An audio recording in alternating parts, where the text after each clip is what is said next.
جناب پیغمبر گفتن دارندگی و بایگری را غنیمت بدان پیش از آمدن ناداری. برادر بزرگواری که امروز خداوند برای تو مال داده است، این مال خیلی نعمت بزرگ است، به شرطی که در راه خدا صرف کنی، به شرطی که زکاتش ادا کنی، به شرطی که اون انسانهای مسکین کم بغل دستگیری کنی. ان شاء الله این مال برای تو سبب میشه که ابوبکر دور زمانت میشوی. اما اگر بخیلی کردی، ممسوکی کردی، مردگی کردی، مال در درون دل جا کردی، ایرا عنیق بدان که ابو جهل دور زمانت میشوی.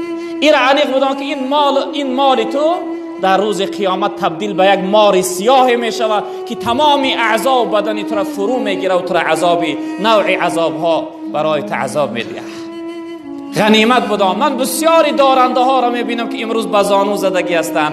برادر از این دنیاداری دائما نیست، اختیارش در ذات الله است، صاحبی همه الله است.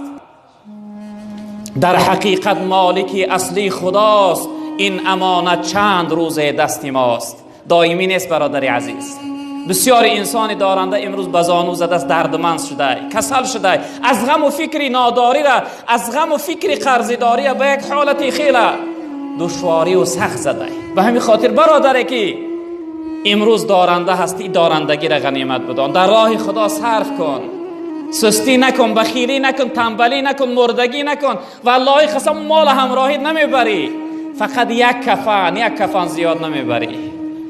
از یک کفن زیاد نیست برای تو حصه دیگر. و فراغک قبل شغلک، این تندرستی، آرامی، تنجیر غنیمت بدان پیش از آمدن ناآرامی. الحمدلله این آرامی که ما در جمعیت هامون داریم، خدا پناه به خدا نشه و روزی که بیاین در مسجد ما را محکم کنن بگن اینجا دیگه نماز خواندن معنی است. پناه به خدا، پناه به خدا از اون لحظه ای که بگن به زبان تاجیکی گپ زدن معنی است. پناه به خدا از اون لحظه ای که بگن که از غیری یعنی تهجاهای مردم اینجا برای دیگر شخصیت ها گپ زدن معنی است. اینها را غنیمت دانستن در کار.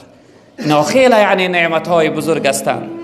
و آخرش پیغمبر بزرگوار صلی الله علیه و سلم گفتن و حیاتک قبل موتک، حیات غنیمت بدان پیش از آمدن مرگ.